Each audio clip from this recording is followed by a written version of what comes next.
오늘 보신 하나님의 말씀 여호수아 5장 2절부터 12절까지 말씀입니다. 여호수아 5장 2절부터 12절까지 말씀. 성경과 자막을 보시면서 한 절씩 교독하시고 마지막 절은 함께 읽도록 하겠습니다. 2절을 제가 읽습니다. 그때 여호와께서 여호수아에게 이르시되 너는 부싯돌로 칼을 만들어 이스라엘 자손들에게 다시 할례를 행하라 하시매 할례산에서 이스라엘 자손들에게 할례를 행하니라. 여호수아가 할례를 시행한 까닭은 이것이니 애굽에서 나온 모든 백성 중 남자 곧 모든 군사는 애굽에서 나온 후 광야 길에서 죽었는데 그 나온 백성은 다 할례를 받았으나 다만 애굽에서 나온 후 광야 길에서 난 자는 할례를 받지 못하였습니다. 이스라엘 자손들이 여호와의 음성을 청종하지 아니하므로 여호와께서 그들에게 대하여 맹세하사 그들의 조상들에게 맹세하여 우리에게 주리라고 하신 땅 곧 젖과 꿀이 흐르는 땅을 그들이 보지 못하게 하리라 하시매 애굽에서 나온 족속 곧 군사들이 다 멸절하기까지 40년 동안을 광야에서 헤매었더니 여호수아가 할례를 행하였으니 길에서는 그들에게 할례를 행하지 못하였으므로 할례 없는 자가 되었음이었더라. 또 그 모든 백성에게 할례 행하기를 마침에 백성이 진중 각 처소에 머물며 낫기를 기다릴 때에 여호수아에게 이르시되 내가 오늘 애굽의 수치를 너희에게 떠나가게 하셨다 하셨으므로 그곳 이름을 오늘까지 길갈이라 하는지라. 또 이스라엘 자손들이 길갈에 진쳤고 그달 14일 저녁에는 여리고 평지에서 유월절을 지켰으며 그 땅의 소산물을 먹고 그날에 유교범과 묵은국식을 먹어 같이 읽습니다. 또 그 땅의 소산물을 먹은 다음 날에 만나가 그쳤으니 이스라엘 사람들이 다시는 만나를 얻지 못하였고 그 해에 가나안 땅의 소출을 먹었더라. 아멘. 할렐루야. 한 주간 잘 지내셨나요? 예, 명절도 보내시고 또 이렇게 건강한 모습으로 뵈니 너무 좋습니다. 우리 옆에 계신 분과 함께 인사 나누겠습니다. 참 잘 오셨습니다. 네, 은혜 받읍시다. 오늘 말씀 여호수아서 말씀을 가지고 약속의 땅으로 6번째 무모한 도전이라는 제목으로 하나님 말씀 함께 나누도록 하겠습니다. 우리가 인생을 살다 보면 무엇인가 중요한 결심을 해야 될 때가 있습니다. 특별히 그 결심을 어렵게 하는 경우가 있는데요.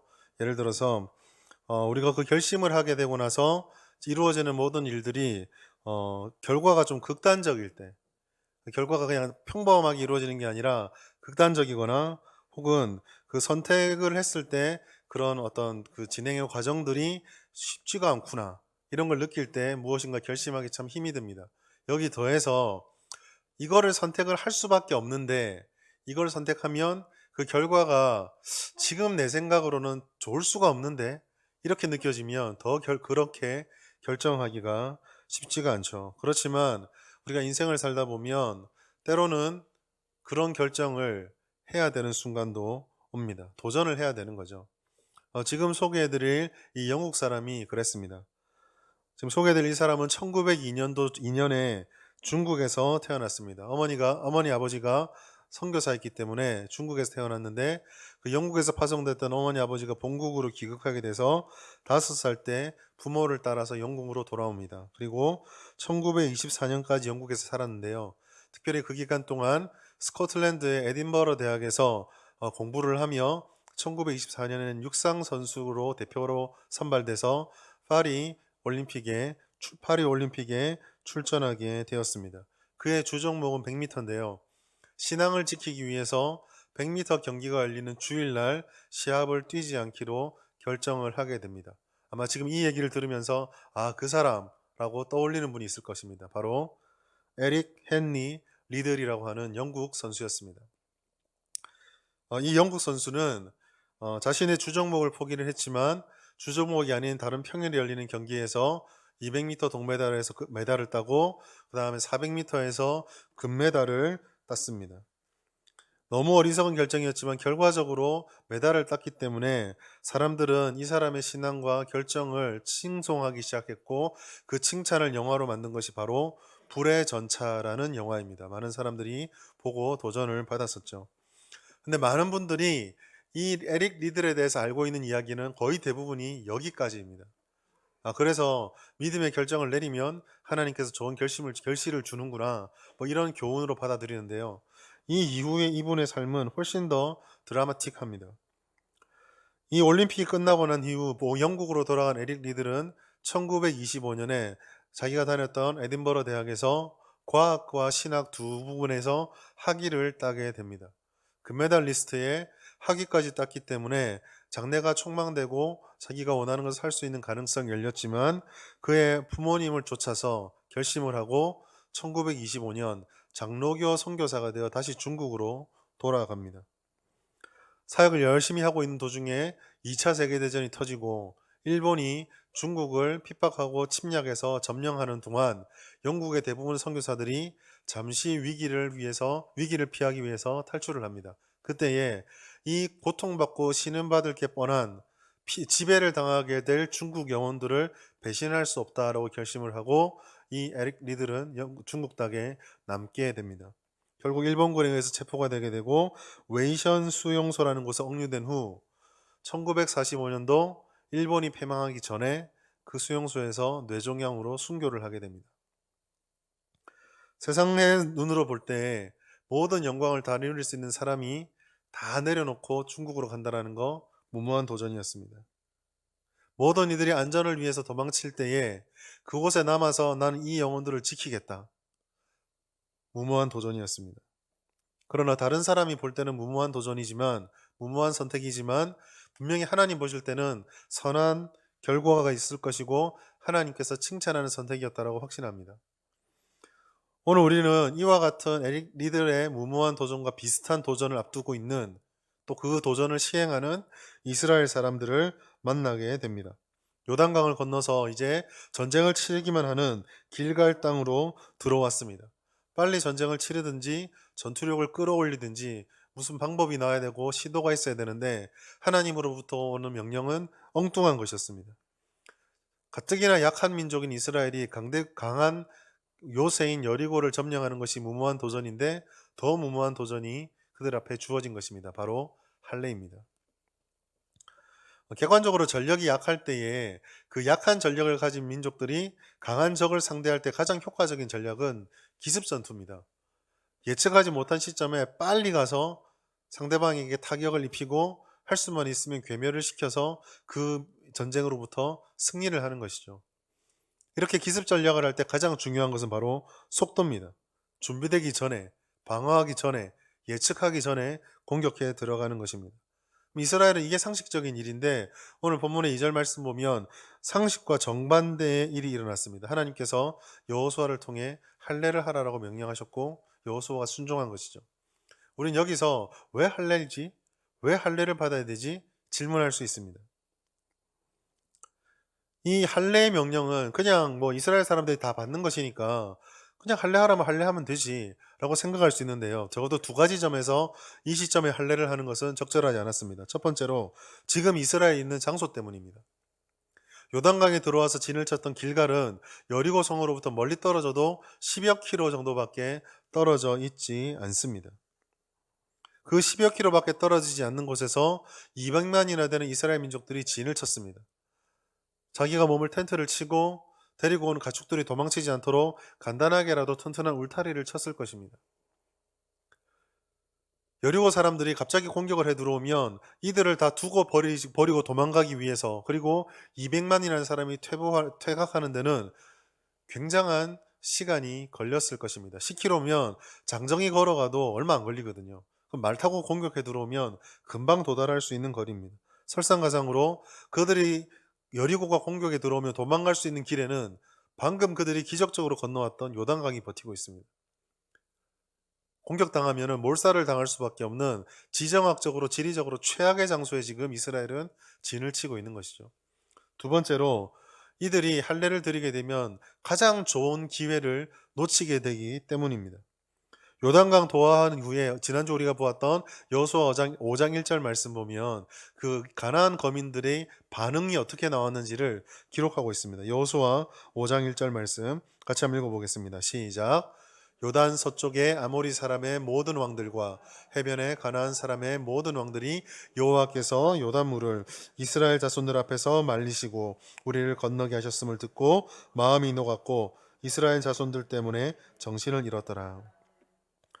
이 기록이 무엇을 말합니까? 쉽게 말해서 가나안 땅 왕들이 지금 백성들이 충격에 빠진 것입니다. 처음부터 광야에 들어왔던 이스라엘 사람들이 나타났을 때에 여호수아 2장 말씀 라합의 입을 통해서 알게 됐던 사실은 이미 그 땅 거민들이 광야를 통해서 그리고 자신들의 지역 밖에서 일어났던 정복 전쟁을 통해서 이스라엘 사람들의 이야기를 듣고 마음이 녹아 있는 상태였다라는 것입니다. 그렇게 두려워하는 대상들이 그래도 요단강이 있으니까 당장 못 오겠지라고 생각하고 있었는데 이 물이 갈라지면서 바로 넘어가 버린 겁니다. 엄청난 충격을 받았습니다. 적군의 사기는 지금 바닥에 떨어져 있습니다. 공격하기 최고의 시점 아닙니까? 사기가 떨어져 있는 이들이 바로 공격해 들어가면 얼마나 큰 충격을 받을까요? 이처럼 여러 정황을 봤을 때 지정학적으로 더 이상 여기서 머물러서도 안 되고 시기적으로 봤을 때도 최적의 타이밍입니다. 그런데도 하나님께서 할례를 시행하려고 하셨습니다. 도대체 왜 그러셨을까? 그것은 지금 이 요단강에 들어와 있는 이스라엘 사람들의 상태 때문입니다. 성경은 이 이스라엘 사람들이 할례를 받지 못한 상태였다라고 말씀을 하고 있습니다. 특별히 오늘 말씀 이 두 번째 부분을 좀 이해하기 위해서 이 다시란 말을 좀 잘 생각해 볼 필요가 있습니다. 이 다시란 말은 이스라엘 사람들이 할례를 받았는데 또다시 받는다는 이야기가 아닙니다. 여기서 다시 두 번 반복됐다라는 말은 좀 큰 뭉치거든요. 즉 광야 세대에 태어났던 사람이 한 뭉치고 그 이전에 할례를 받았던 사람이 또 한 뭉칩니다. 그러니까 그들에게 행해졌던 할례가 다시 이곳에서 행해진다는 의미에서 다시라는 의미를 쓰고 있다는 것이죠. 할례는요 이스라엘 사람들에게 굉장히 중요합니다. 이 할례를 통해서 이스라엘 사람들은 하나님과의 언약적인 관계라는 사실을 증명하는 것이었기 때문에 그렇습니다.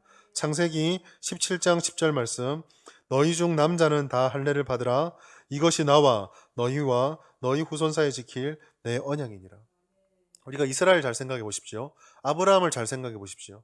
아무 자격이 없는 아브라함이었습니다. 갈대아 우르에 살고 있던 이방인이었습니다. 그런데 하나님께서 아브라함을 택하셔서 너를 큰 민족으로 삼아줄 것이고 너에게 이 가나안 땅을 주겠다라는 언약을 맺으셨습니다. 그 언약적 선택으로 말미암아 아브라함은 구별된 백성이 되었습니다. 이 언약적 관계를 표시하기 위해서 하나님께서 아브라함에게 요구하셨던 것, 징표로서 명령하셨던 것이 바로 할례였습니다. 즉 할례 자체가 내가 하나님과 언약의 관계를 맺은 하나님의 백성이다라는 표시임과 동시에 내가 그 언약을 따라 순종하며 살겠습니다라는 결심의 표시가 되는 것입니다. 이 중요한 표시를요 출애굽을 하던 당시 광야 1세대들은 이미 다 받았습니다.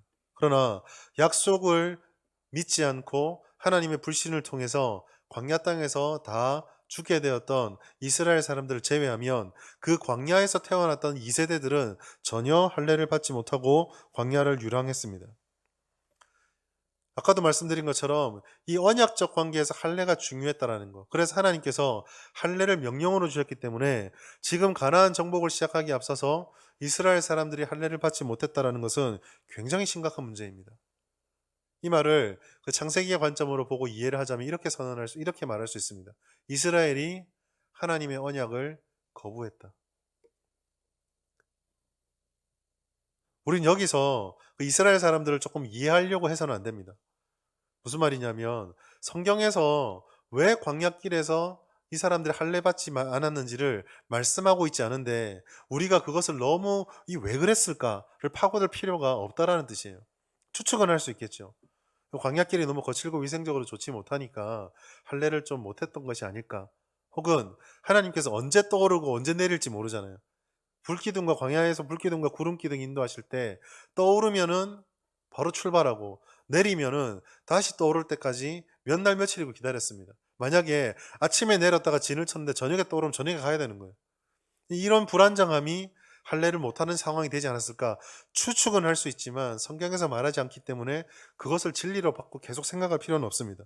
오히려 우리가 이 말씀 속에서는 아까도 말씀드린 것처럼 적절하지 않은 시점인데 왜 이 세대들에게 할례를 시행했을까?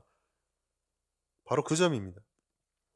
10절 말씀을 보시면 우리는 그 이유를 발견할 수 있습니다. 여호수아 5장 10절 말씀 같이 읽겠습니다. 시작. 또 이스라엘 자손들이 길갈에 진쳤고. 아멘. 이스라엘 사람들이 왜 할례를 지켜야만 했을까? 그것은 유월절 때문입니다. 여호수아 4장 19절 보면 첫째 달 10일에 요단강 건너 길갈에 진쳤고, 오늘 우리가 읽었던 5장 10절에 보면 첫째 달 14일에 원래 규례대로 율법대로 유월절을 지켰어야만 했었습니다. 그런데 이 유월절을 지키는 게 의무인데 이 유월절을 지킬 때 중요한 한 가지 규례가 있습니다. 출애굽기 12장 48절 49절 말씀. 너희와 함께 거류하는 타국인이 여호와의 유월절을 지키고자 하거든 그 모든 남자는 할례를 받은 후에야 가까이 하여 지킬지니 곧 그는 본토인과 같이 될 것이나. 여기서부터 같이 읽어볼까요? 시작. 할례 받지 못한 자는 먹지 못할 것이니라. 본토인에게나 너희 중에 거류하는 이방인에게 이 법이 동일하니라 하셨으므로. 아멘. 원래 이 말씀은 이스라엘 사람들에게 같이 거하기를 즐겨하는, 기뻐하는 이방인들에게 준 규례입니다.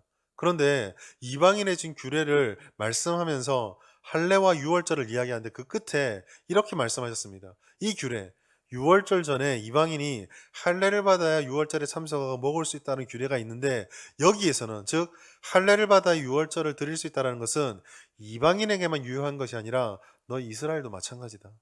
이 말씀을 하고 있는 것입니다. 즉 이 말씀을 통해서 왜 할례를 받아야 됐느냐? 우리가 깨달을 수 있는데 그것은 이스라엘 사람들이 하나님의 언약 때문에 율법을 지켰어야 하기 때문입니다. 우리 유월절을 좀 잘 기억할 필요가 있는데요.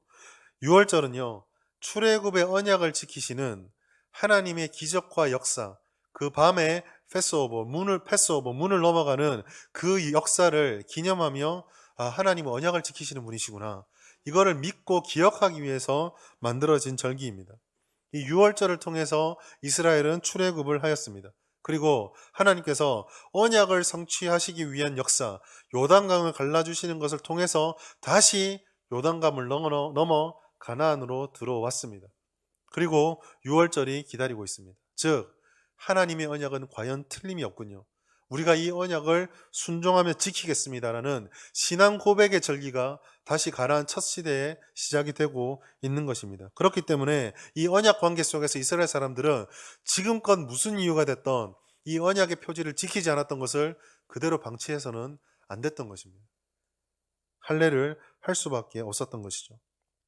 자, 이러면 이래서 할례를 드려야 됐구나, 이해는 할 수 있습니다. 이해는 되는데 그래도 우리 마음속에 뭔가가 남아있죠. 이해는 하지만 이 위험한 할례를 꼭 그래도 해야 합니까? 그래서 여기에 대한 성경의 대답은 그래도 해야 된답니다. 우리가 살아가는 이 현실은 눈에 보이는 것을 진리로 따르는 시대입니다. 그렇기 때문에 영적인 원리나 하나님의 뜻과 같이 눈에 보이지 않는 것들은 소중하게 여기지 않고 외면당하고 무시당하기 쉽습니다. 이스라엘식으로 표현하고 오늘 본문의 배경으로 들어가자면, 아무리 그것이 하나님께 소중한 것이라고 하지만 지금은 눈앞에 적들이 있는데 40년 동안 하나님께서 이해해 주셨으면 이 정복 끝날 때까지 조금 더 이해해 주시면 안 될까요? 큰 문제가 되는 문제일까요? 이게 왜 위험한 행위냐면, 그 할례가 행해지고 남자가 할례를 받으면 일주일 동안요, 어느 정도 거동을 하기 위해서는 일주일 정도의 시간이 필요합니다. 그것도 요즘처럼 의술도 발달되어 있고 약도 잘 돼서 치료나 돌봄이 잘 이루어진다는 전제하에 그렇습니다. 여호수아 시절에는 위생도 좋지 않고 우기로 이제 습기가 있는 그 시기이기 때문에 아마 환부의 상처도 잘 아물지 않았을 수도 있습니다. 그래서 아마 여호수아 시절에는 조금 더 시간이 걸렸을 거라고 짐작할 수 있습니다. 근데 잘 보십시오. 첫째 달 10일에 시작을 해서 가나안에 들어와서 할례를 받고 그 다음에 첫째 달 14일이 유월절 지키면 나흘 정도밖에 되지 않습니다. 아마도 대부분의 남자들이 유월절을 지키기 위해서 자기 침소에서 일어나 회막으로 나오며 제사장께 나올 때 제물을 끌고 오면 걷는 폼들이 당당하고 빠르지 않았을 겁니다. 어기적어기적 거르고 아마 그 회복이 늦었던 사람은 정말 거의 기어오다시피 양을 끌고 왔을 것입니다. 그 제물이 말을 안 듣고 한번 팔짝 뛰면은 쓰러졌을 것이고 쓰러지면서 환부가 닿으면은 고통 소리가 아마 여기저기서 들렸을 것입니다. 여러분, 이 모습을 그리면서 지금 이스라엘이 뭘 해야 되는지 잘 생각해 보십시오. 전쟁을 해야 합니다. 이제 곧 전쟁을 해야 됩니다. 10일 날 들어왔던 이스라엘 사람이 14일까지 움직이지 않으면 여리고에서 사람을 보내지 않겠습니까? 정찰을 보내지 않겠습니까? 얘들 도대체 뭐 하는가 좀 가봐라. 와보니까 전쟁 나갈 만한 남자들 허리도 못 펴고 거의 기어다니고 있는 겁니다. 이걸 알면 여리고가 어떻게 할까요? 때는 이때다. 아, 이스라엘의 율법 중에 할례가 있지. 얘들 그거 했나 보다. 가자 하는 순간 끝나는 겁니다. 전쟁은. 전쟁을 치른 이스라엘은 전쟁을 못하죠. 최고의 몸 상태를 유지하면서 강하고 용맹하게 전장을 누벼도 이길 수 없을 것 같은 그렇게 강한 민족인데 지금 이 상태로 어떻게 전쟁을 한단 말입니까? 혹 어떤 분들이 제가 이렇게 얘기를 하니까 에이 그래도 사람이 목숨이 경각에 달리면은 뭐 파워 힘이 나오겠죠. 너무 그렇게 단정하는 거 아닙니까? 라고 말할지 모르겠지만 그렇지 않습니다. 창세기 34장 25절 말씀 같이 한번 읽어볼까요? 시작.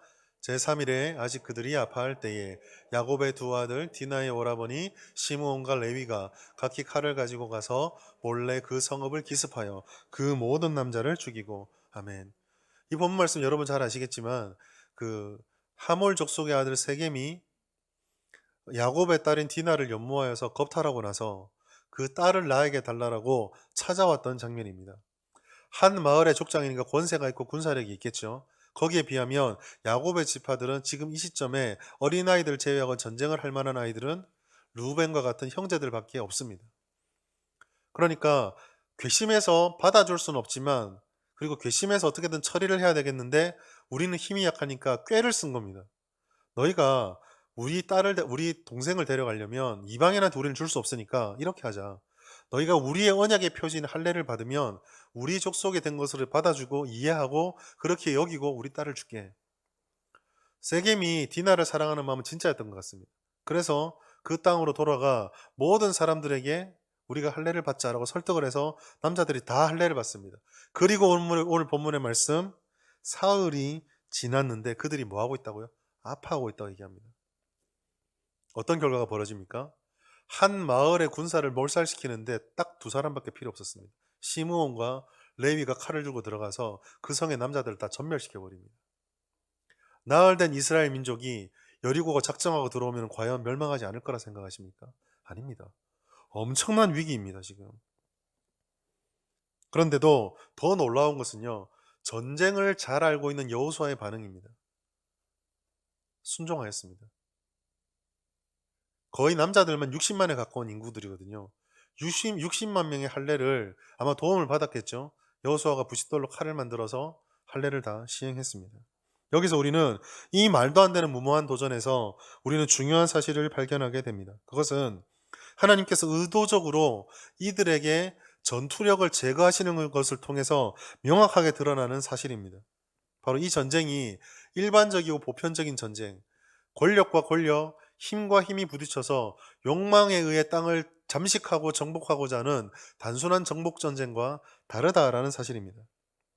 요단강을 건너는 모든 과정을 통해서 그리고 이 할례를 드리는 이 시점까지 그리고 조금 더 나아가서 광야길을 걸어가는 이스라엘 사람들에게 하나님께서 지속적으로 알려주고 깨닫기를 바랬던 것이 바로 이것이었습니다. 그것은 조상들의 불순종, 이스라엘의 불순종과 불신앙이 이제는 극복되어져야 된다.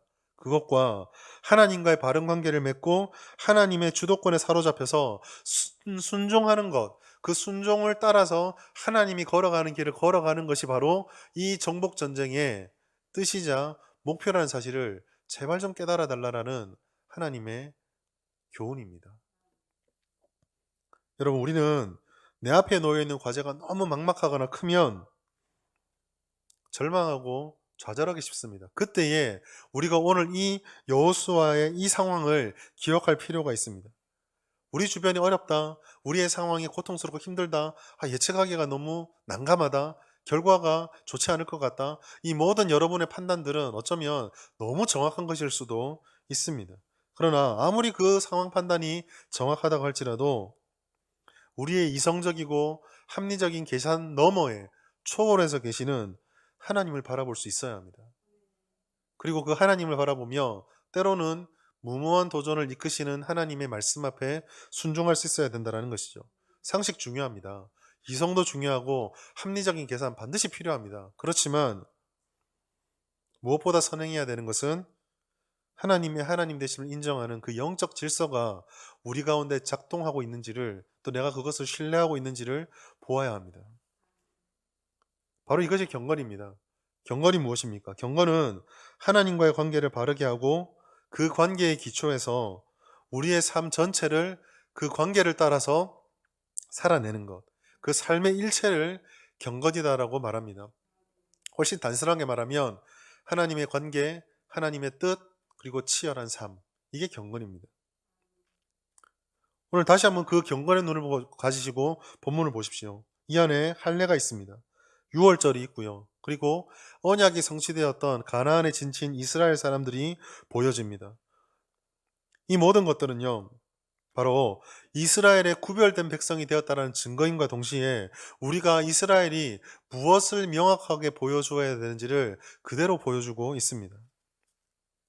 이스라엘 사람들의 경건의 표지, 나는 하나님을 따르는 백성입니다. 나는 하나님이 가장 소중합니다. 내가 그 하나님을 따라서 치열하게 살아내겠습니다. 그 모든 것이 할례와 유월절에 포함이 되어 있는 것입니다. 여러분, 우리는 기억해야 합니다. 하나님의 약속이 있는 곳, 하나님을 따르는 순종의 삶에, 우리가 믿음을 가지는 그리스도인의 삶에 형통이 있다라고 우리는 자부하고 믿고 있습니다. 물론 형통이 있습니다. 그러나 그 형통한다라는 것과 우리의 인생에 장애물과 어려움이 없다라는 것은 같은 말이 아닙니다. 오히려 성경을 보시면 수많은 형통한 위인들과 신앙의 선배들이 등장하지만 성경에 기록된 그들의 삶을 보면 하나같이 장벽과 장애물 투성이었습니다. 다윗이 그랬고요. 베드로가 그랬고요. 바울이 그랬습니다. 오히려 바울과 다윗 같은 경우, 특별히 바울 같은 경우는 하나님의 부르심을 좇지 않았으면 세상적으로는 훨씬 더 안정적인 삶을, 훨씬 더 비단길을 걸을 수 있는 사람이었습니다. 오늘 여리고도 마찬가지, 이스라엘도 마찬가지죠. 하나님께서 요단강을 물려낼 기적을 가진 능력이 있다면 이스라엘 사람들에게 굳이 할례를 시행하지 않더라도, 이스라엘이 굳이 전쟁을 하지 않더라도 소돔과 고모라를 멸망시킨 능력을 한 번만 발동하시면 가나안 땅의 민족들이 설 수 있었겠습니까?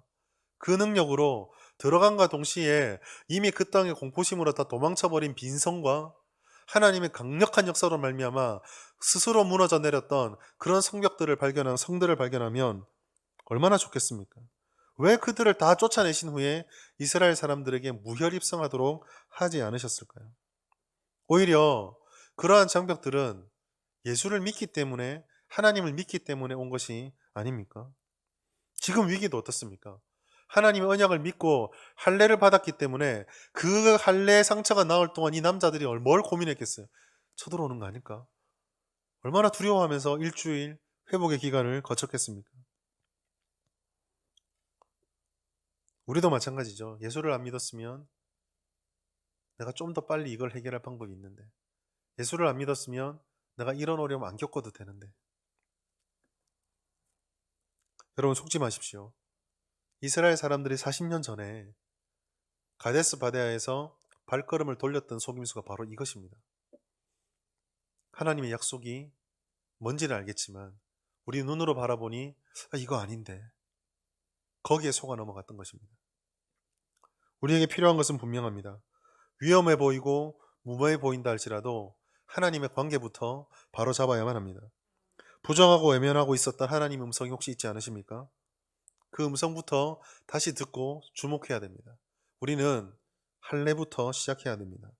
하나님과 나와의 관계를 바로잡기 위해서 실행해야 되는 것들이 깨달아진다면 바로 지금 당장 실행을 해야 합니다. 에릭 리들이 보여준 것 같은 영적 무모함을 가지고 살아가는 신성한 경건, 오늘날 한국교회가 잃어버린 유산이 아닌지를 혹시 돌아보며 여기서부터 우리가 출발하기를 결심하였으면 좋겠습니다.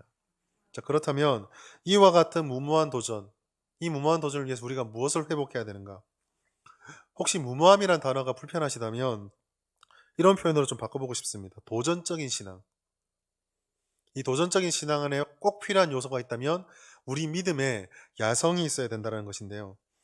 이 야성을 발동하기에 너무 장벽 큰 이 현실 앞에서 우리가 어떻게 하면 이 믿음의 도전적인 믿음을 가지고 믿음의 야성을 가질 수 있을까? 첫 번째로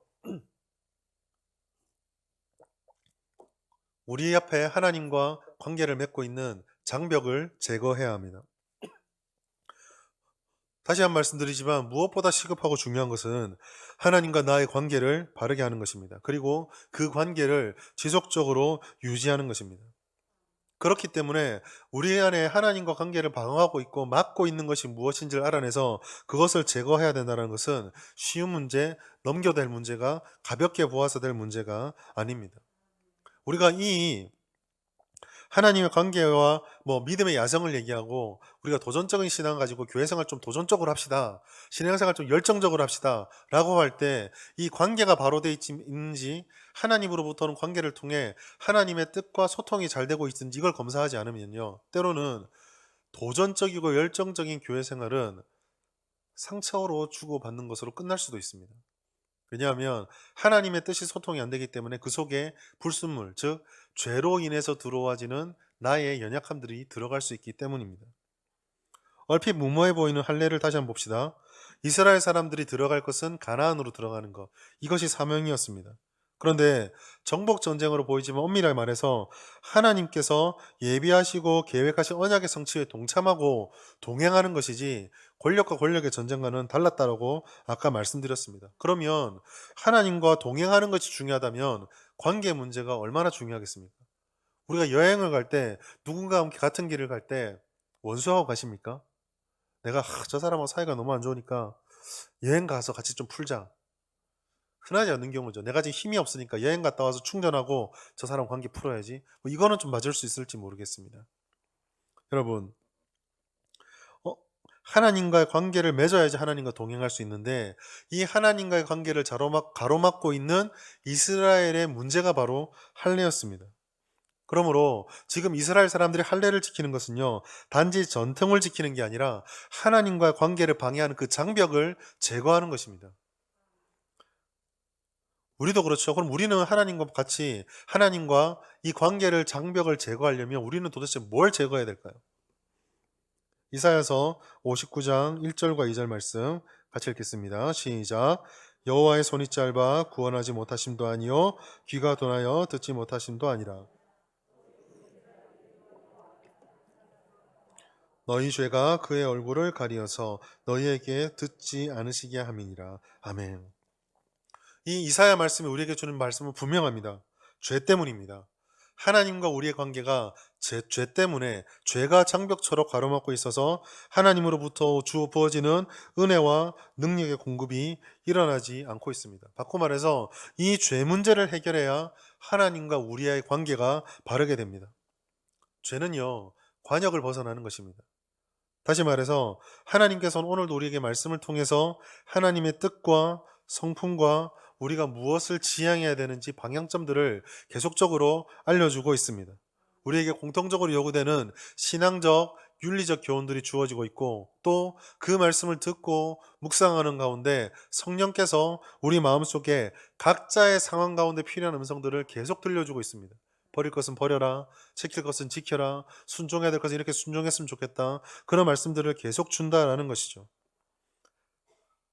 우리는 그와 같은 주님의 말씀에 비추어서 하나님의 기준에 일치하지 않는 생각들을 제거하고 발견하고 제거하고 돌이켜야 됩니다. 이것이 바로 죄 문제를 해결하는 회개입니다.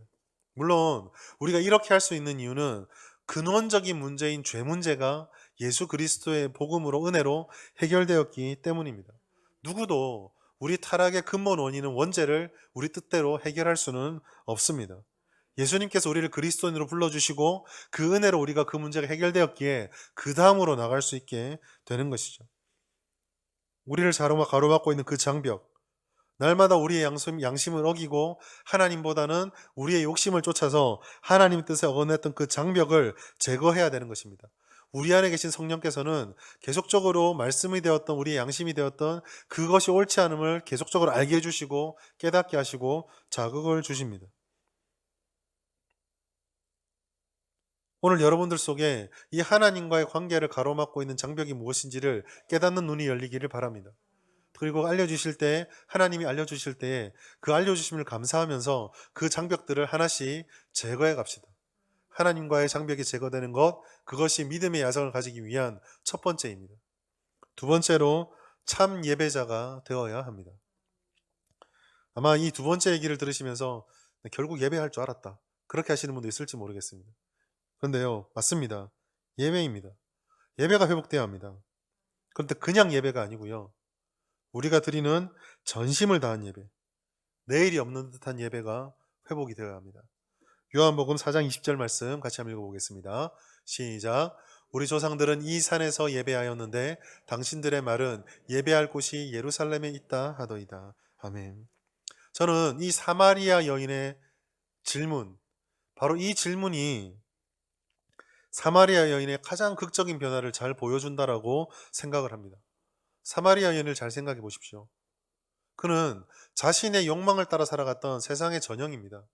자신의 욕망을 따라서 남자를 계속 바꾸었고, 자신이 핀잔 듣는 것이 싫어서 사람들로부터 피했고, 심한 갈증을 느끼며 그 한낮에 물을 뚫어 나오는 여인, 오직 자기의 필요와 자기의 상황에만 모든 초점이 맞춰 있는 여인, 그리고 죄에 사로잡힌 여인.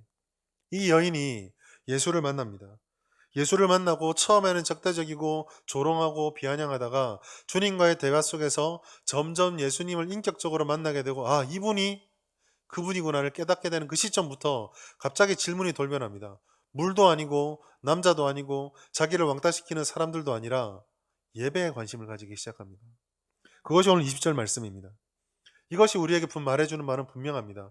여러분, 우리가 영적으로 각성하고 우리의 믿음에 도전적인 성격의 야성이 들어가기 시작하면 우리가 첫 번째로 관심 가지게 되는 것은 하나님을 높여드리는 예배가 살아나게 된다는 것입니다. 영적 야성 경건의 회복의 가장 뚜렷한 징표입니다. 다른 말로 표현하면 한 공동체의 경건과 영성이 얼마나 건강한지는 예배를 통해서 증명되어집니다. 이 점은 이스라엘도 마찬가지입니다. 오늘 본문만 보지 마시고 출애굽이 시작되는 그 시점부터 오늘 본문까지 전체 통으로 보십시오. 저 끝에 40년 전에 그 역사의 첫 시작이 6월절 예배로부터 시작이 되었습니다. 그리고 오늘 이제 전쟁을 들어가는 마지막, 이제 6월절이 끝나면은 여리고로 바로 들어가거든요. 그러면 한 단락을 지어주고 또 다른 언약으로 들어가야 되는 그 시점에 시작되는 것이 또 6월절입니다. 그리고 그 6월절의 두 기둥 사이에서 올라가고 내려가고 기적을 경험하고 실패를 경험하는 이스라엘의 서세가 가득 기록되어져 있습니다. 그 기록을 끝으로 이스라엘은 다시 예배를 제대로 드리고 이제 또다시 전쟁을 하기 위해서 들어가게 되는 것이죠.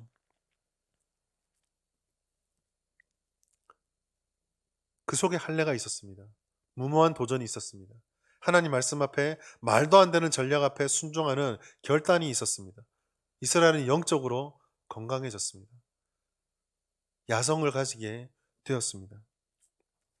여러분, 우리는 이 말씀을 보면서 이 질문을 던져야 합니다. 예배는 우리가 잘 드리고 있죠. 오늘도 예배를 드리고 있고요. 아마 다음 주도 예배를 드리고 새벽을 깨울 것입니다. 우리가 드려야 되는 질문이 무엇입니까? 마지막으로 내일이 없을 것처럼 은혜에 감격하고 하나님의 영광을 찬미하는 그런 열정적인 예배를 드렸던 기억이 언제이십니까? 온전한 예배를 드리기 위한 열정과 사모함이 내게 있습니까? 사랑하는 여러분, 우리가 기억해야 될 것이 있습니다. 하나님은 지금도 사람을 찾으십니다.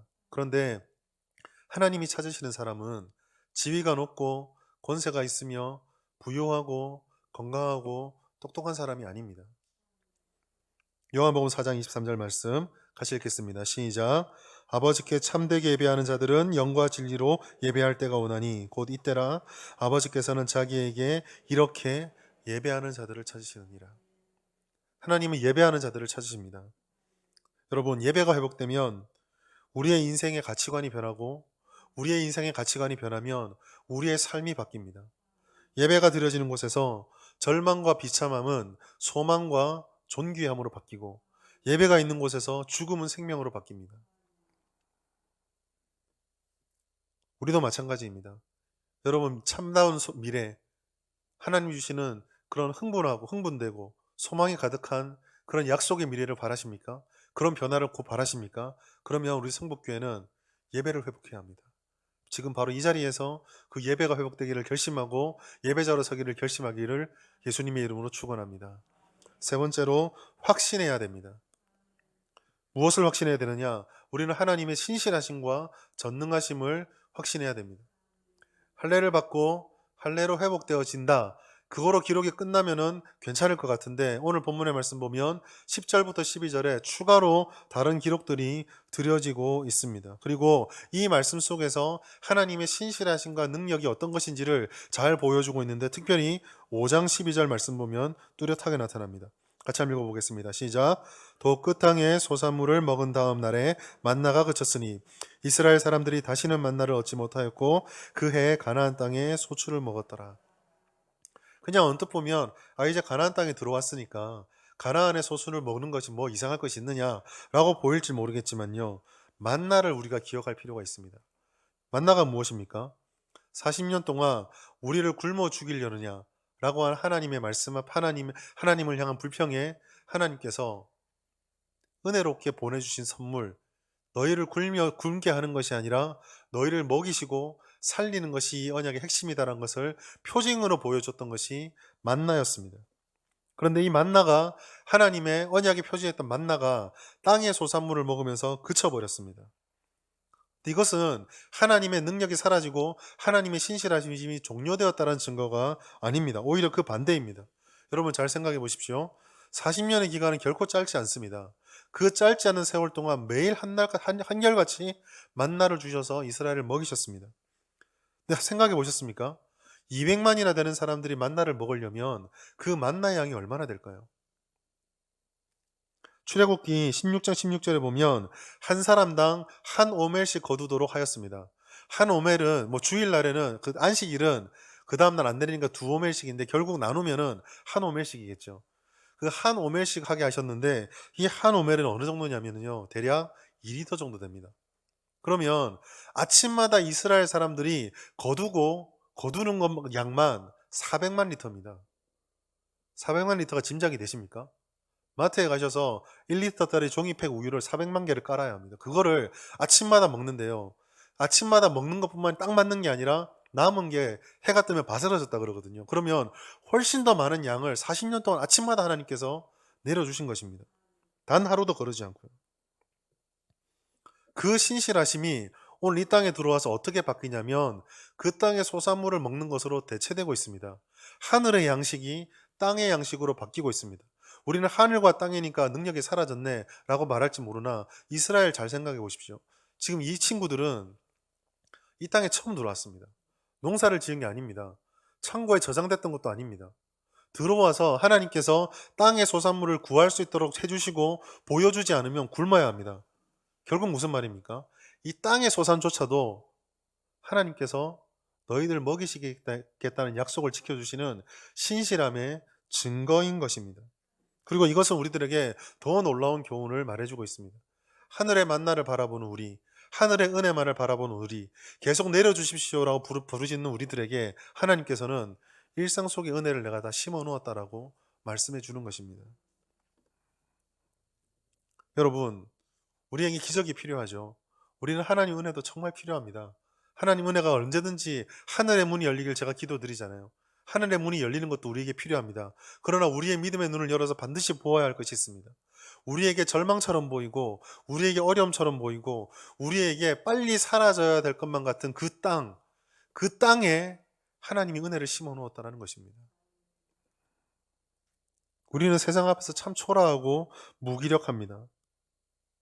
그러나 이 땅을 살아갈 때 우리에게 정말 필요한 것은, 비록 그럴지라도 우리와 함께 해주시는 하나님께서 결코 우리를 굶기지 않으시고 결코 우리를 외면하지 않으신다는 그 신실하심과 능력을 믿는 믿음이 있어야 합니다. 이 믿음의 눈을 뜰 때에 우리는 어떠한 어려운 상황에 직면한다 할지라도 이 모든 상황을 역전시켜서 마침내 그리고 반드시 주님의 뜻하심을 이루시는 하나님의 섭리를 확신할 수 있게 됩니다. 그리고 그 어려움을 감당할 수 있고 이겨낼 수 있고 버텨낼 수 있게 되는 것이죠. 바로 이것이 사도 바울이 고백했던 놀라운 고백. 아무리 힘들고 어려운 것이라 할지라도 신자들에게는 은혜의 도구가 된다라는 고백입니다. 로마서 8장 28절 말씀 같이 읽겠습니다. 시작. 우리가 알거니와 하나님을 사랑하는 자 곧 그의 뜻대로 부르심을 입은 자들에게는 모든 것이 합력하여 선을 이루느니라. 아멘. 여러분, 모든 것이 우리에게는 합력하고 있습니다. 이거는 빨리 없어져야 되는 것이야. 코로나 좀 빨리 없어져야 되는 것이야. 물론 저도 없어져야 된다고 생각합니다. 그러나 이 코로나가 우리를 통해서 선을 이루고자 하시는 하나님의 계획을 방해할 수 없습니다. 하나님 반드시 이 어려운 상황 속에서라도 합력하여 선을 이루실 것입니다. 여러분, 그 신실하심과 능력을 회복하십시오. 그 믿음을 회복하십시오. 그래야지만 우리는 어떤 상황에서라도 물러서지 않는 도전적인 신앙, 믿음의 야성을 가질 수가 있습니다. 말씀을 맺도록 하겠습니다. 우리의 삶에 완벽한 예측과 완전한 준비가 불가능합니다. 그렇기 때문에 이 완벽하지 않은 상황이, 불확실한 상황이 우리에게 펼쳐진다는 것은 결국 우리의 삶에 무엇인가를 뛰어넘기 위한 도전은 필연적이라는 의미입니다. 조금 더 강하게 얘기를 하자면요, 내가 도전하는 걸 결심하는 것이 아니라, 결심해야 도전이 시작되는 게 아니라 그냥 우리의 삶 자체가 도전이다라는 뜻입니다. 그래서 우리에게 필요한 것은요, 이 도전이 도대체 왜 내가 해야 되는 거지? 도대체 이게 왜 일어났지? 거기에 너무 집착하는 것이 아니라, 인생은 도전이라면 어떻게 이 도전을 잘 감당할 수 있을지, 그리고 이 도전을 통해서 하나님의 뜻하신 바를 이룰 수 있을지를 찾는 것이 훨씬 더 지혜롭습니다. 예측할 수 없는 상황에 대비할 수 있는 가장 확실한 길은 하나님의 주권을 의지하는 것밖에 없습니다. 이스라엘은 여리고 앞에서 두려움과 공포심에 맞서 하나님의 명령을 순종하였습니다. 할례를 받았고 유월절을 지키며 하나님과의 관계를 회복하였습니다. 여러분, 우리도 이렇게 해야 합니다. 하나님과 우리 사이를 막고 있는 죄라는 커플을 제거합시다. 그러면 하나님과 놀랍고 깊은 풍성한 관계가 회복될 것입니다. 하나님이 시작이며 끝이라는 사실을 기억하면서 우리의 뿌리인 예배를 회복하기에 힘씁시다. 그러면 모든 상황을 역전시키셔서 우리의 모든 소망과 희망과 생명을 넘치도록 부어주실 하나님을 만나게 될 것입니다. 그의 신실하심과 능력을 확신하며 붙잡읍시다. 그러면 우리의 모든 일상이 은혜의 도구로 변화되는 것, 심지어 우리의 모든 일상 속에 주님의 은혜가 풍성하게 담겨 있다는 사실을 깨닫게 되고 감사와 복이 넘치게 될 것이며 그 어려움들도 능히 감당할 수 있게 될 것입니다. 이 약속을 기억하시면서 우리에게 주어진 인생의 무모한 도전을 오늘도 담대하게 실천할 수 있는 우리 성북교회 모든 성도님 될 수 있기를 예수님의 이름으로 축복합니다. 하나님 아버지, 감사합니다. 우리에게 은혜의 말씀을 들려주시고 깨닫게 해주시니 감사합니다.